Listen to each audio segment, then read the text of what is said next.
Hello दोस्तों। आज हम बात करने जा रहे हैं हरियाणा में एक और न्यू वैकेंसी आई है टीचर की।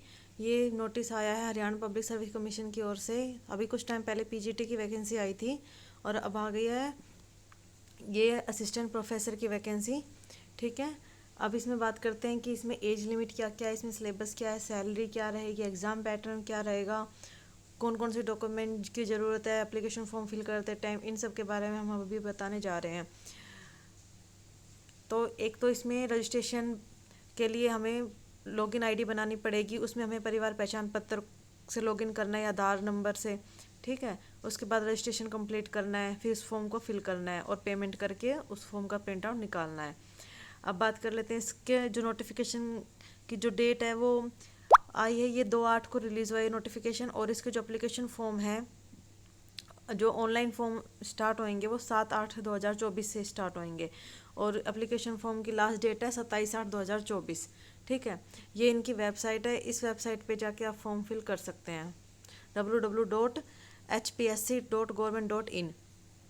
ठीक है, और इसमें एलिजिबिलिटी क्राइटेरिया क्या है कि 10th में आपके पास हिंदी या संस्कृत में से कोई एक सब्जेक्ट होना ज़रूरी है। अगर आपके पास हिंदी या संस्कृत में से कोई एक सब्जेक्ट नहीं है तो आप ये फॉर्म फिल नहीं कर सकते। और इसकी लास्ट डेट 27/8/2024 को शाम 5 बजे तक है। काफ़ी जो पोस्ट होती है उनमें 12 बजे तक होता है, लेकिन इसमें सिर्फ 5 बजे तक ही आप फॉर्म फिल कर सकते हैं। अगर आपको किसी हेल्प की ज़रूरत है तो आप इन नंबर पे कॉल कर सकते हैं या फिर ईमेल कर सकते हैं इस ईमेल आईडी पर। ठीक है, और अब देख लेते हैं कि कितनी किस किस पोस्ट पे वैकेंसी आई है और टोटल कितने सब्जेक्ट के लिए वैकेंसी आई है। तो टोटल बात करें तो हम 26 सब्जेक्ट के लिए वैकेंसी आई है और टोटल पोस्ट है हमारे पास 2424 और जनरल के लिए ये रही और ओबीसी के लिए ये रही। अब देख लेते हैं कौन सब्जेक्ट में कितनी पोस्ट आई है।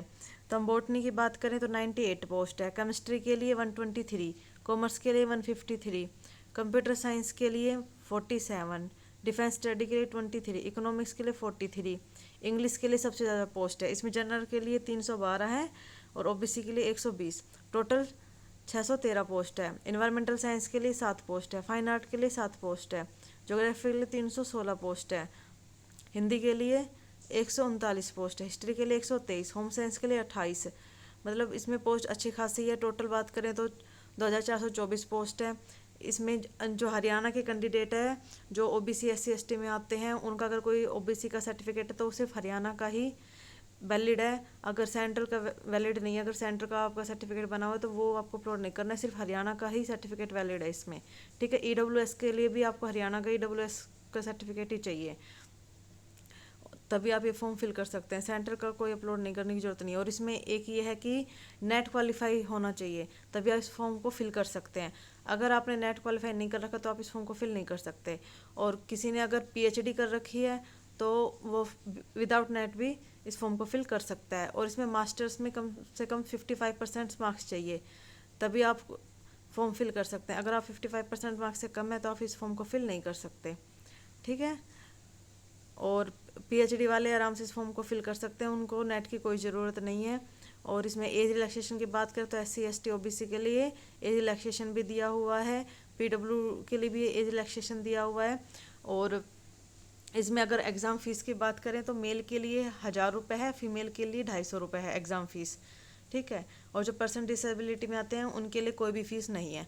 एग्ज़ाम की बात करें तो इसमें तीन एग्जाम होंगे, मतलब एक तो स्क्रीनिंग टेस्ट होगा, एक सब्जेक्टिव टेस्ट होगा और एक इंटरव्यू होगा। सबसे पहले स्क्रीनिंग टेस्ट होगा, इसमें 100 नंबर का क्वेश्चन पेपर होगा MCQ और फिर 2 घंटे का टेस्ट होगा। टोटल 100 नंबर के इसमें 5 ऑप्शन आएंगे, उसमें 5 में से कोई भी आपको एक चूज़ करना है। अगर आपने कोई भी ऑप्शन चूज़ नहीं किया और ऐसे आपने 10 क्वेश्चन ऐसे ही कर छोड़ दिए जिसमें एक भी ऑप्शन चूज़ नहीं किया तो फिर आप डिस्क्वालीफाई हो जाएंगे। ठीक है, जब आपका स्क्रीनिंग टेस्ट क्लियर हो जाएगा उसमें 25% मार्क्स चाहिए क्वालिफाई करने के लिए, तो उसके बाद आपका सब्जेक्टिव टेस्ट होगा। जब सब्जेक्टिव टेस्ट में भी क्वालिफाई हो जाएंगे फिर आपका इंटरव्यू होगा और इंटरव्यू पंचकुला में होगा। ठीक है, फिर इन तीनों के बेस पे मेरिट लिस्ट तैयार होगी और उसके बाद ही आपका सिलेक्शन होगा। अब लैंग्वेज की बात कर लें तो जो इंग्लिश का पेपर है वो तो इंग्लिश में ही आएगा जैसे। और अब कौन कौन से पेपर जो इंग्लिश में आएंगे, जैसे botany, computer science, defence study, environmental science, chemistry, home science, mathematics, physics, geology, ये सिर्फ इंग्लिश लैंग्वेज में आएगा, ठीक है। और अगर हिंदी की बात करें, हिंदी और इंग्लिश में commerce, economic, fine art, mass communication, geography, history, music, physical education, political science, psychology, ये सब ना आपके हिंदी में भी आएंगे, ठीक है। और इंग्लिश वाले इंग्लिश में ही आएंगे। ये बता दिया, जैसे सब्जेक्टिव में आपको 35% मार्क्स चाहिए और स्क्रीनिंग टेस्ट में 25, और उसके बाद आपका इंटरव्यू होगा, उसके बेस पे ही आपका सिलेक्शन होगा, ठीक है। अब देख लेते हैं इसका पे स्केल, ये रहा। पे स्केल भी इसका अच्छा खासा है।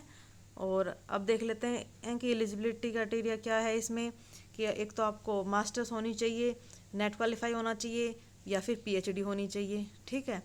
और जो हरियाणा के कैंडिडेट हैं उनको रिलैक्सेशन मिलेगा, एज रिलैक्सेशन भी मिलेगा, और उनको पहले प्रेफरेंस दी जाएगी जिनके पास हरियाणा का डोमिसाइल है, ठीक है। और एज लिमिट की बात करें तो 21 से 42 एज लिमिट होनी चाहिए, ना तो 21 से कम होनी चाहिए, ना ही 42 से ज़्यादा होनी चाहिए एज, ठीक है।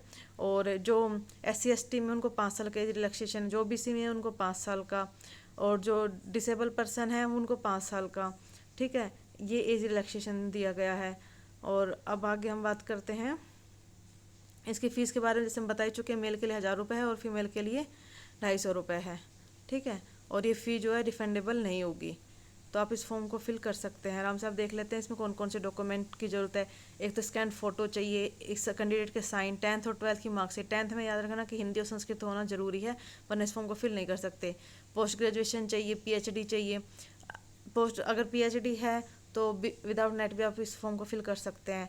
जैसे कि स्कैंड कॉपी चाहिए, नेट, JRF, SET, SLET, इनके सर्टिफिकेट की स्कैंड कॉपी आपको उसमें सबमिट करनी है फॉर्म फिल करते हुए। और SC और OBC का सर्टिफिकेट चाहिए, और EWS का सर्टिफिकेट भी चाहिए इसमें, ठीक है। PWBD में आते हैं तो उसका सर्टिफिकेट चाहिए। आधार कार्ड की कॉपी चाहिए, परिवार पहचान पत्र की कॉपी चाहिए, हरियाणा का डोमिसाइल चाहिए, ठीक है। और MA, MSc, B.Ed, PhD, इन सब के सर्टिफिकेट भी आपको अपलोड करने हैं। अगर वीडियो अच्छी लगी हो तो लाइक, शेयर एंड सब्सक्राइब करें। Thank you.